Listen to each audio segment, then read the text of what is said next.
आँख सा बिन बात तबैना ई पानी आँख सा बिन बात तबैना हमर कुछ त लागयो हमर कुछ त लागयो जे गेलै भुलालै ना ई पानी आँख सा बिन बात तबैना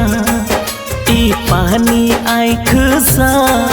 बिन बात तबैना।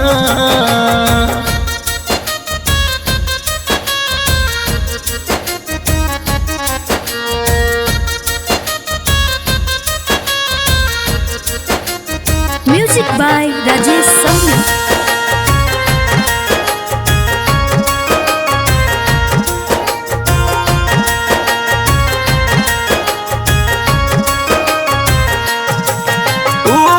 मजबूर गेलै कर सपना छूर गेलै दिल में रहा बाली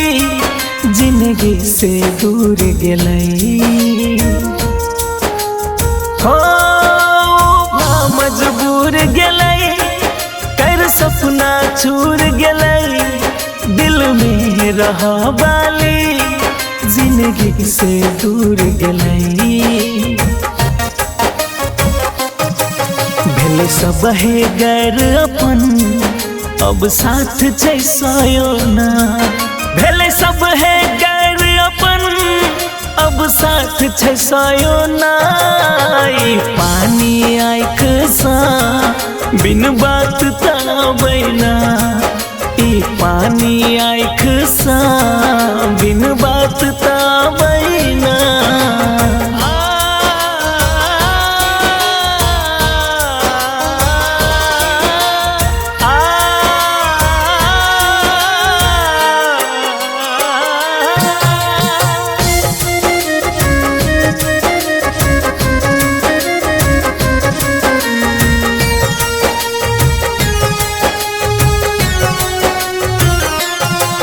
जिंदगी से चल गेलै रूह से न जा सकै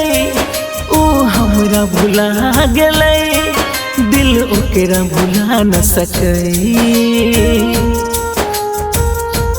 हो जिंदगी से चल गेलै रूह से न जा सकै ऊ हमरा भुला गेलै दिल ओकरा भुला न सकै सब खो दै घाव हमर कोई मरहम लगावैना सब खो दै घाव हमर कोई मरहम लगावैना ई पानी आँख सा बिन बात तबैना ई पानी आँख सा